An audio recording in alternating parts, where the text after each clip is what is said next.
Johnstown. I'm here with Quan and Katie, of course, and we have a special guest as well joining us for episode number 2. So, first of all, let's get into the introduction. If you're your first time tuning in, again, this podcast is all about really the future of Johnstown, right? What it says it is. So, we're here to rebuild the city. We have some awesome projects going around the city, and we want to really interview those individuals that are here with us, part of the same goals and the same mission that we are here, and that is to revitalize and rebuild downtown Johnstown and the region. So, Katie's back here with us Hey again. everybody, yeah, Katie Kinko with the Cambria County Planning Commission. Thanks for having me here. Excited to talk about leadership opportunities with Mike Tedesco, our special guest. I'll let Quan introduce himself and then pass it back to Mike. All right, good. For everyone that don't know, I'm Quan. I'm the director at the YMCA here in Johnstown. And again, we're excited and happy to be back. Glad you guys are all tuned in. Stay excited because we still have so much more for you guys. That's right. Yeah. My turn? Yeah. Hi everybody. I'm Mike Tedesco. I'm the president and CEO for Vision Together 2025, which is kind of a grassroots effort within Johnstown to help reinvent the community into a 21st century international city. And folks like Katie, Quan, and Seth are working hard toward that end, and I'm excited to be here. Yeah. Appreciate cool. it. So where do you want to start off? Yeah, so my first question to Mike was going to be for the non-locals tuning in. Can you tell us a little bit about Vision? But I think you hit the nail on the head of what Vision is now, and there's been an evolution over time, but I think there's been a formalization and a structure and a process around that I think is really going to be helpful for us moving forward. You know, being able to apply for grants, being a formal 501c3 is certainly helpful for many of these different endeavors. But I wanted to ask you, Mike, I know you haven't been here very long, but can you tell us what your favorite thing about Johnstown is so far? That's a great question. Yeah. I have two answers. Great. One is... You're allowed to. Yeah. One is the people. Yeah. Just getting to work with absolutely amazing individuals. The hospitality in town is through the roof. Everybody's very accepting, honest. Everybody has a lot of pride in the community, and we're all eager to see Johnstown really tap in, like I said, into an international marketplace and become a modern city. So that's item one. Is people are fantastic. Item two is just the amazing urban landscape of the city. It's a beautiful city. Not many cities look like Johnstown looks. Wow. And Johnstown looks amazing, and with a little love from the marketplace and attracting new individuals to town. Totally. Just needs a little polish, but that grit that Johnstown has is one of its special characteristics. Absolutely. That's awesome to hear that, because when you hear people talk about Johnstown that's not from here, they don't really talk about the look. It's different, you know what I mean? It's different. And some people, when you hear about Johnstown, one street light and a bunch of railroads, and you know what I mean? Like, they don't know, you know what I mean? Exactly. And it's a small city, and it's booming and thriving, and that's what we're trying to get it to. So I think with the things we have going on, it's it's a good site. So I think there's a lot of exciting people here. So we're glad to have you. That's for sure. Yeah. Quan, did you have a question for me if you want to hit off? No. I don't Keep have it. going? Yeah, my Okay. question is the big question. I'm saving it for last. Okay, I was gonna say my big question for last, but I'll all right, Mike, my only heavy hitting question, I promise. For those tuning in, I know you've heard me speak about this before in our last episode 1, I guess we're calling it, but my role with Vision Together 2025 is kind of spearheading the team that's focused on cultivating the next generation of future community leaders, right? So we've noticed in our demographic that there are some barriers to entry when it comes to entering positions of leadership and influence. And oftentimes I feel like there are really good intentions about encouraging leadership opportunities for young professionals in the community, but sometimes we still fall flat when it comes to translating those opportunities into real positions of influence. And I just want to know what you think, Mike. How can we as a community start to not just talk the talk when it comes to that, but walk the walk also? And then it's a two-parter. if you've seen initiatives like that be successful in other communities that you've worked in, can you talk a little bit about what that looks like? I know, I'm sorry, right off the bat. That's a great question. That's the only one I Great question. promise. That's my only hard hitter. I wish there was an easy answer. Yeah. I think many communities struggle with barriers to entry for younger individuals. And Katie, I think I've said this to you before. If you don't have a seat at the table, then you create your own table. That's right. So, all cities, metro areas can have their own political culture of doing things. We can call it whatever we want. The good old boys, the old guard, just kind of a system of doing things. Individuals like Seth doing your own thing with e-sport is creating your own table. You're creating momentum where it wasn't created somewhere else, particularly for the younger generation, and it's at the tech, it's at all sorts of cool things. That is how you break into a system that is maybe guarded a little bit, trying protective of itself, which is natural. In Spokane, I struggled with the same thing for a while. So what I did, I started a blog. And the blog, over the course of about 5 years, became the most popular blog in Spokane because I would talk about the city, its politics, market opportunities for young folks, those sorts of things. Wow. So finding ways to both engage with the system, which you do a really great job at, Katie. Oh, thank you. But there's also ways where you create your own system, and that's where creativity really comes into play. Right, absolutely. Well, that was an excellent answer, so thank you. I promise, again, that was my my hardest hitter, but kind of as a piggyback off of that, and you touched on it a little bit with your experience in Spokane, but if you could speak a little bit more specifically about, what was the most formidable leadership position you held as a young person, and how do you think that shaped you into the professional you are today? Excellent question. And I promise it sounds like a job interview, but I swear it's not. I just was like, this is a good build-off, right? This is good. This is good. And I should also mention for everybody viewing, I was born and raised in Spokane, and that's where I came from. Yes, thank you. Right. So as a young person, I want to have a two-part question.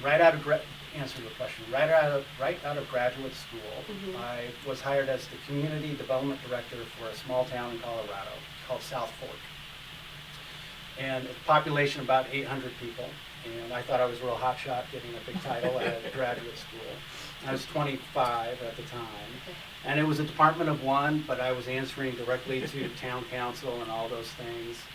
So that was very more difficult sometimes. Which is more. So hit the ground running. But more importantly, directly after that, and this really translates into what developed my professional soul, is I spent 5 years in Pueblo, Colorado, which is very much like Johnstown, an old steel town, looking to reinvent themselves for the 21st century. Lost a bunch of jobs in the 90s. So I was their first executive director for their urban renewal authority. So it was a lot of urban redevelopment, doing things like housing downtown, neighborhood revitalization, all of those things.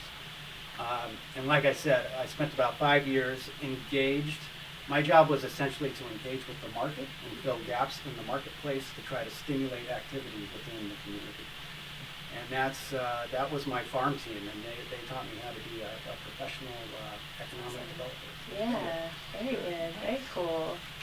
Seth or Quan, did you have anything else? You can go next. No, so from my side, like I really did. Whenever we talked about it, me and Sean and Katie and even Seth and preparing for you to be here, it really wasn't even about me having a bunch of questions. It was really just to have the opportunity to sit down and really meet you personally, and I'm glad we're having this chance still. So from the YMCA side of things, like I was saying, is we're focused mainly on the first three parts of the priority group, which are, mentoring and investing in our youth, developing our future leaders, and to improve health and wellness. So us being a part of Vision 2025 turned out to be a really, really good relationship and a really good opportunity for us. Piggyback off what you were saying before is at the YMCA, we're all fairly new.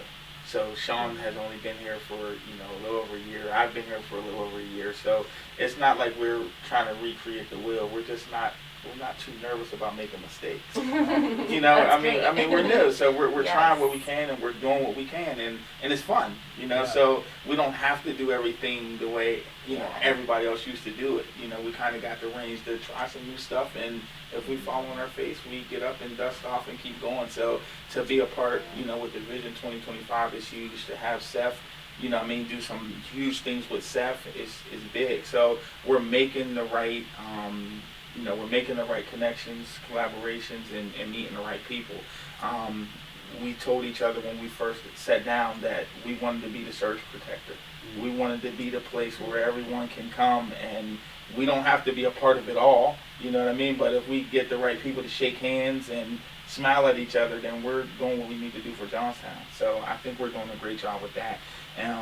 Again, for me, I probably have a lot of questions, but I already got to meet you and I got your business card. So I get to bother you a lot now. Yeah. So I don't have to bother you all at once. Trust me. That's right. So seriously, for me, I really didn't have any big questions. I think we're hearing all we need to hear from you, and I'm sure if I'm speaking for us from YMCA, anything you need, anything we can do, we're always going to be there, and we're ready to work. Thank So you. use us up. Yeah. So that's what we're here for. Quan, your reputation precedes you. I'll Yeah. tell you that. I Thank started you. hearing Good. your name very early. And just on the Good. subject of having room to fail, Yes. I think that's critical. You can't innovate and take risks if you don't have room to fail, because there will be failures. And I'm sure everybody sitting here is aware that there's a growing. It's actually kind of old now, 5, 6, 7 years old. There's a philosophy that the more failures that you have, the more likely you are to succeed. So in startup cultures, it's how many failed business ventures do you have? That's it. Right. And that's kind of a mark of success. Yeah, That's it. I'm glad you guys brought up that topic too, because in our last comprehensive planning process for the Alleghenies Ahead Regional Comprehensive Plan, we worked with a consultant team who recognized this very early on. And they approached us and they said, listen, there's some very tangible, concrete projects and concepts we can incorporate into your plan as it pertains to urban planning and community development, but we've noticed a couple other again, barriers to entry, if you will, or sticking points for your community. And one is this idea of being so risk averse, right? Being so afraid of failure and not taking risks and not taking chances when we're kind of in a place where, like, what do we have to lose? So we termed these like attitudinal or behavioral changes that we would have to kind of adjust or pivot away from. And they said, we can give you an out-of-the-box, traditional cookie-cutter plan if you want, or we can incorporate things like, and they couldn't even finish the sentence before I was like, yes, do it. Yeah. Do it. Like, we need to be called out on our own hypocrisies, right? Like, again, we need to walk the walk as much as we talk the talk. And I think people are getting comfortable with the idea of passing the torch and the idea in general of, like, succession planning. But we still have a few steps to go in the way of, again, translating that into something of real value, of real influence. I think a lot of young people still feel like they can't tap into positions of decision-making authority. And then when you can't tap into something like that, you feel like you don't have a stake in your own community. Mm-hmm. So oftentimes, we ask this question in Johnstown, Greater Johnstown, and even the Southern Alleghenies region, why do young people leave? And then it seems and it feels so abstract, like, oh, we can't tackle this question because of jobs and housing and this and that. But really, if you break it down, and if you're willing to listen about, like, from the honest answer, we can do something with that. That's something to work with, but I think people are still afraid to have that elephant called out in the room and to really change for change's sake, and that can be really difficult if that's something you're pushing as a younger person. I think that's big too, though. So even whenever when I first started doing the youth forums at the YMCA, we thought about it, and I read a book by Peter Block, Community, and one of the biggest things that he talked about in the book was, hearing the youth voice. Give them a chance to speak up. Give them a chance to tell you what they want, and then you tell them how you can help them. Exactly. And it helps. You know what I mean? It really did. I mean, we have so many emails and phone calls after that, and they got excited. And then you learn, you know, whenever you have the youth, you know, and the young adults in your community being a part of the community, they feel like they're, you know, you give them a voice, they're a part of it now. So instead of them tearing it down, you know, now they're anxious to run through a wall and help you build it up. You know what I mean? And that became a big deal, and it was something that I had to learn too, because, you know, us as adults sometimes we're like, you don't know what you're talking about, you don't know what's going on yet. You know what I mean? But we have some really bright young adults in our city, and we have to take advantage of it. And I'm sure Seth, with the group he hits, he gets to see that. He has 15-year-olds working for him, building, you know, systems and doing different things that he would never do that. Stuff that we definitely don't understand. Yeah. So, you know, I'm sure you're anxious to jump in there. So we're gonna get Seth to jump in there. Yeah. I mean, the biggest question I have is like, what are your when you came to Johnstown, right? What are your goals? How do you determine your success, not only, you know, with the city, but like, what was your reason for coming here? What gets you passionate about living here and working in the city of Johnstown? I love this question. So Johnstown can safely be characterized as an old Rust Belt city. Cities throughout the country, be them in the Northeast and the Rust Belt or out west or down south, wherever they are, they have all gone through processes of reinventing themselves for the 21st century. And now we're kind of smack dab in the middle of Johnstown going through that process. And other cities have not gone through that process yet. So it's not that Johnstown is late, but there's just an awakening that there's a need for reinvention. Okay?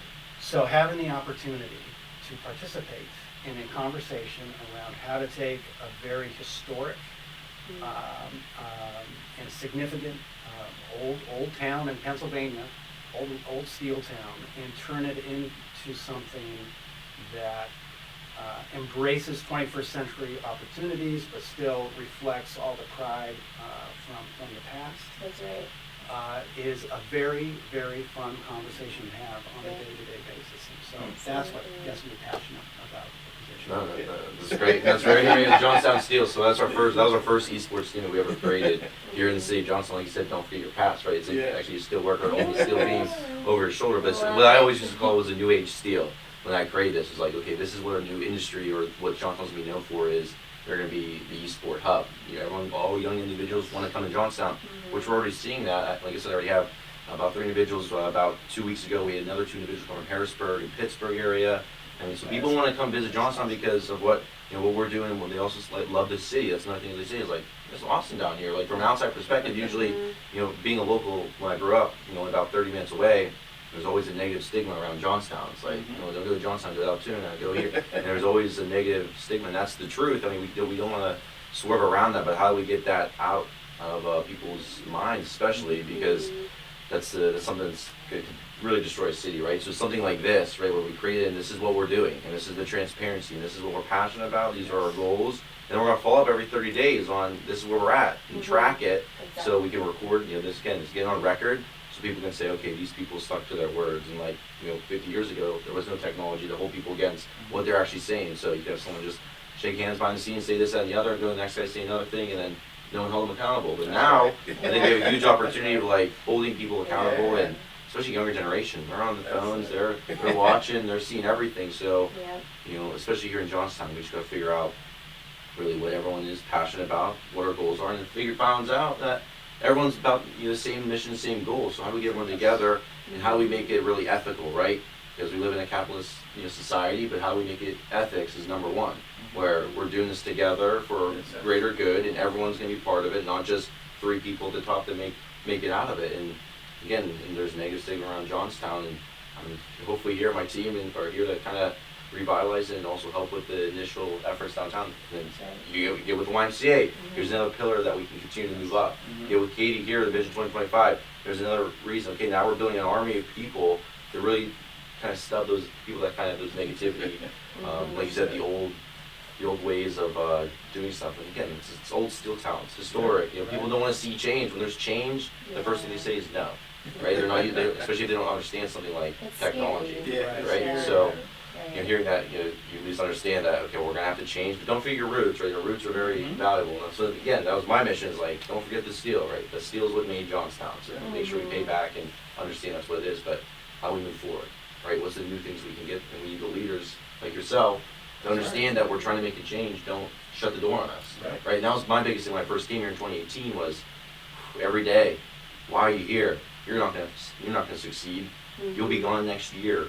I'm an outsider investing, trying to build a business, investing, that's exactly. So how do we, like you said, how do we get that barrier to entry, much more positive and not, hey, shut somebody down, is trying something new and trying to trying to just innovate. So that's why I'm here, to try to. It's all about, like you said, it's all about taking chances. But I think one of the first couple minutes Mike used some really powerful words that describe Johnstown: grit, family, coming together. Like, this is what we do. Like, you know what I mean? This is really what Johnstown's about. I think it was a test, right? You get on the block, you're like, let's test them and see if he's really about the Johnstown life. And I appreciate it. The bonds are tight here. They are. Yeah, He did a study, and I'm not sure if you knew, but it was not even a year ago before the pandemic and the wild. We was in a position where we might have had to shut our doors, but the city, everybody rallied behind us and came together.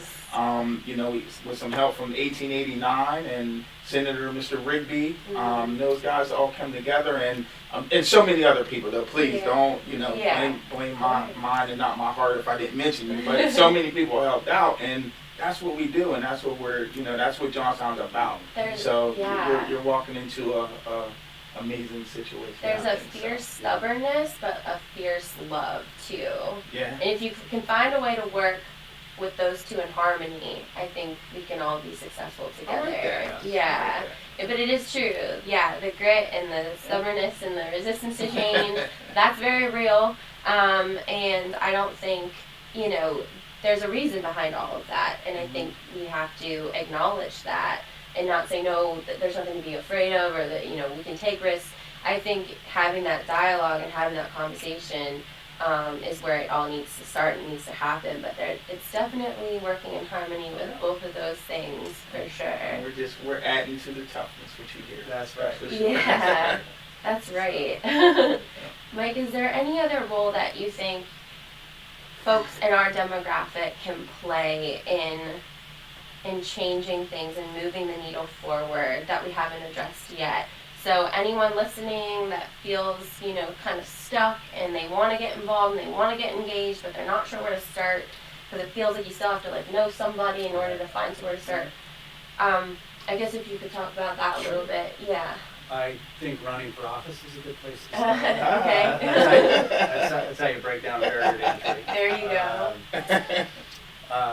There's a lot, as everybody knows, there's a lot of civic organizations in Johnstown, a lot of public boards that you can sit on as well. But really, if you live in town too, so Katie could run for office. Yeah, right. You two live in the city. So that's how, if you want to do it quickly, sure, you get on the ballot. But there's running for office, and there's the kind of the political threat, but then there's also just engaging with the marketplace, like Seth's doing. Creating your own thing, engaging with the marketplace, and that will grow far more quickly, at least potentially more quickly than anything else kind of within the system to grow, at least from my perspective. Yeah, that makes sense. I like that. A great leader is a good influencer, right? A great influencer. Right. You almost got me to throw my name in the hat right there. I almost made a Quan. comment right there. I'm glad you know. Do it. So, one more question from me too, Mike, before we start winding down or doing anything else. Though. Is this the big one? Yeah, this is the big All one. right. What can we do to help you? Ooh. Can Can I come back in maybe 6 months and answer that? Yes, you can. I'm 2 years into the, I'm sorry, two months into the position. It feels like 2 Oh, yeah. years. Already 2 years already, huh? And I'm still in the phase where I'm getting to know everybody, getting to know what projects the community really values. Okay.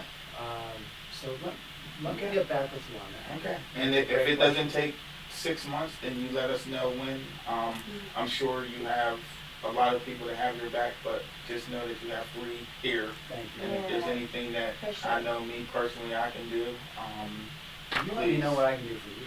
Okay. As well. Sounds good. Absolutely. Sounds good. We'll just be helping each other. Yeah, That's yeah. right. Yeah.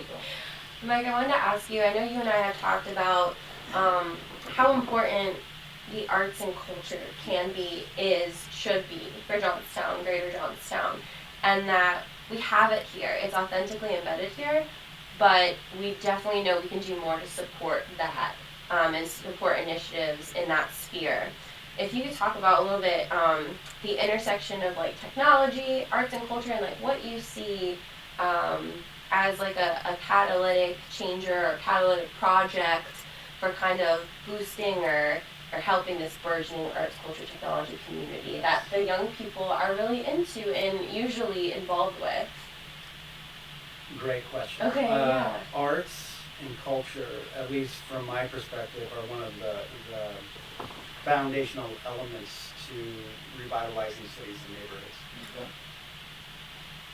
One of the things I did not know about Johnstown was kind of on a per capita basis how strong the arts is. Yeah. There's a lot of individuals doing their own thing, and there's a lot of arts organizations doing their things, and they're all unique, and they're all significant, and they tap into some very well-respected talent. So Denny from BOMA walked me through his venue the other day.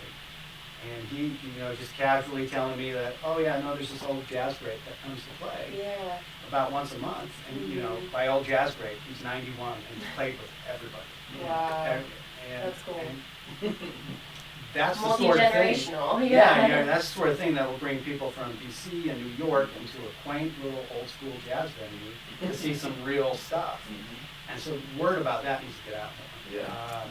But there's a ballet group, there's the symphony, there's of course Bottle Works, which acknowledges Johnstown's history very well. There's all sorts of arts organizations. So as kind of a deliverable, something we need to do is get the word out about that. Okay. Letting people know that Johnstown is an arts town. Yeah, and finding ways to support these young burgeoning artists too. I know with Creator Square coming online now and having their artists in residence there, that's going to be like a really cool asset right in the middle of downtown to be able to just walk in and, when you're someone who's getting started and you have this creatively oriented brain, but you don't necessarily have access to the tools or equipment you need, having a makerspace like that is really helpful. And I don't think there's a ton of cities, small cities, that have assets like that, like right in the middle of their, central business district, which is just something really cool to have. So, I think the intersection between tech and art is the creativity part. Right. And there's a couple of, and I'm going to go on a tangent, and I know we're about to wrap up. No, do it. It's great. When you go, so I was lucky enough to engage with Silicon Valley for a number of years, and they have their own set of words that they like to use. So disruption, being an insurgent, disrupting incumbents in the marketplace, those sorts of things. And those words kind of sound negative, but the way they say it, they're like, no, we're going to go in and we're going to disrupt the insurance industry, whatever it might be. Right. So for folks coming up in Johnstown looking to break in and disrupt the system a little bit, the good things come from that, particularly if you're doing it for the virtuous reasons that we're all doing it for. That's right. So if you find a way to disrupt the system, to me that's what brings the energy and starts changing the perception of Johnstown into a community that is willing to embrace their innovators, bring them along, and grow businesses like these four. Awesome. Yeah, that's great. I have just one more question. Yeah, you can go. Okay. So this is the most highly contentious subject in Johnstown. So I just want you to be There prepared. we go. But I have to ask the question, who has the best slice in town? Oh my gosh. Oh my gosh. Well, No pressure? I thought you were gonna ask who has the best pierogies. Oh, well, how about both if you would like to answer both? I just want to know pizza first, though. What's amazing about Johnstown is it's a local pizza joint. That's right. So not a lot of Domino's or Pizza Huts and all that stuff. It's all local joints. I have not eaten at one of them yet. Oh, I know, I just failed the question. It's okay. But There's time. There's plenty of time. I've had pierogies from a number of places. I'm Okay. still working on pierogies. I have not had a church basement pierogi yet. Okay, well, Okay, soon, that's the way coming to soon, go. hopefully. Yeah, with festival season, if we can Yeah. still have festivals, yeah. On the broader topic of a community having a food identity, Johnstown's food identity is on par with anybody.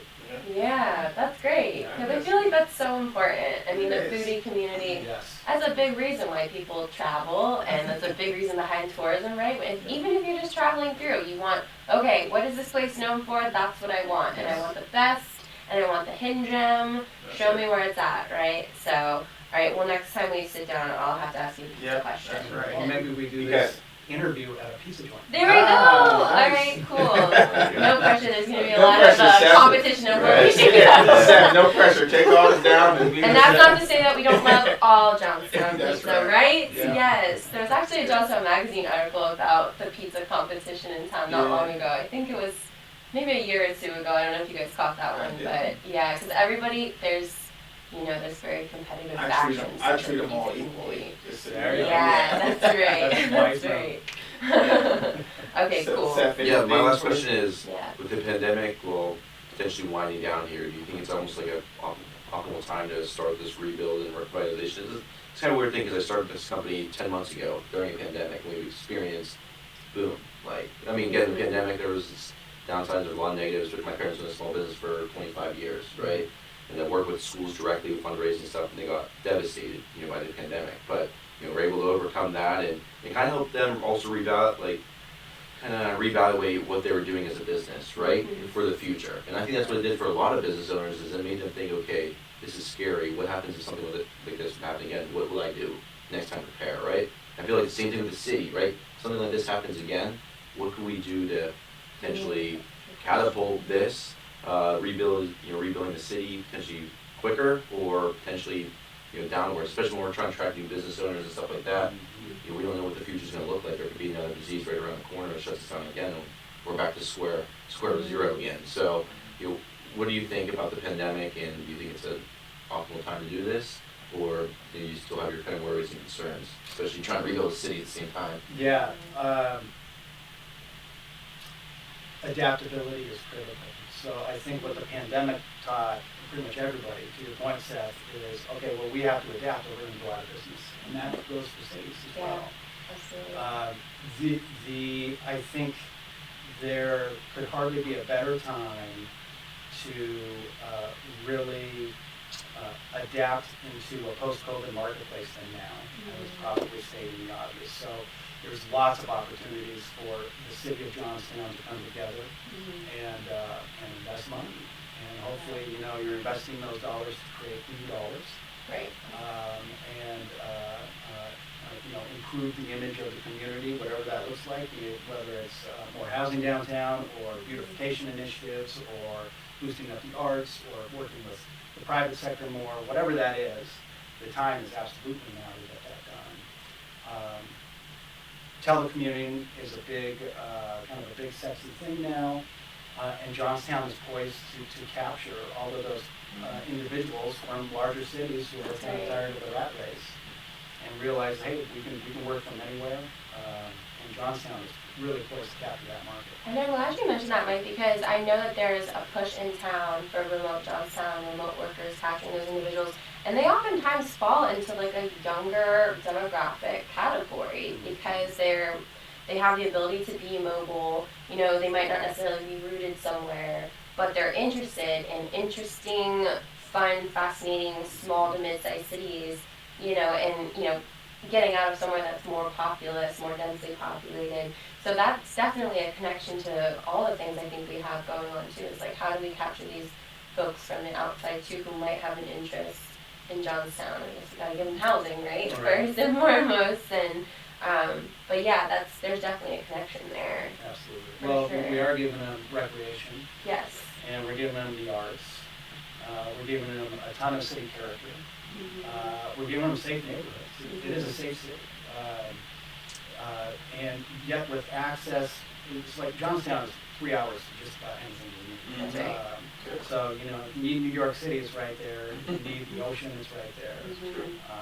So, yeah, to me, it's like, why wouldn't you want to? If you could tell them, Yes. why would you not do it from here? So another great point, and that's actually what I was thinking about when Seth was remarking on his experience, like, why are you here? As another outsider, I can't tell you, when I first moved to PA, which was Hollidaysburg, Altoona area first, it was that question time and time again, why are you here? Why are you here? And then they thought I was crazy for moving from Florida to PA, which Florida's just hot and humid. Don't let anyone tell you that it's that great. I mean, it's great. I got roots there, but you know, unless you're on the ocean, on the coast, it's hot and humid like 90% of the time. And so I just was kind of dumbfounded by why that was the question, instead of like, how do we change it from why are you here to why wouldn't you be here? Right? Let's do that. Yeah, and what can we do to make sure that that's how we're pivoting that remark, instead of why would you ever come here? Why would you ever leave here? Right. Yeah, and we're trying, and we know that's hard. There is a stigma. I mean, and there are very real challenges that still exist here for all demographics, and for all of our folks. So it's like, let's make sure we still maintain a focus on those things, and how do we make it better for people that are here and have been here first. And then if you do that, you make it attractive to anyone from the outside, right? So that's just a good strategy to employ. But yeah, it's a really great point. So yeah, that's all I have. So anybody else? Anything else? Any final Before comments we for wrap everybody? up? No, Yeah. I'm Thank you for having me. Thank you for Yes, making appreciate the it. time. Yes. Yeah, this is really great. So Appreciate it so much. So. yeah. I like it, Yeah. man. No, seriously, this is our first time doing this. That's right. That's right. And it's like we're growing. I like it. Yeah. So they're doing another. Yeah. So Stay tuned for our next Yes, interview in the yes. leadership interview series. Yeah. We're excited. Yeah. So appreciate everybody, and concludes this episode. Thanks, you. everyone. We'll everybody. see ya. Cool. Yay. Well, thanks, Okay. guys. That Yeah. was fun. That was I good. appreciate it.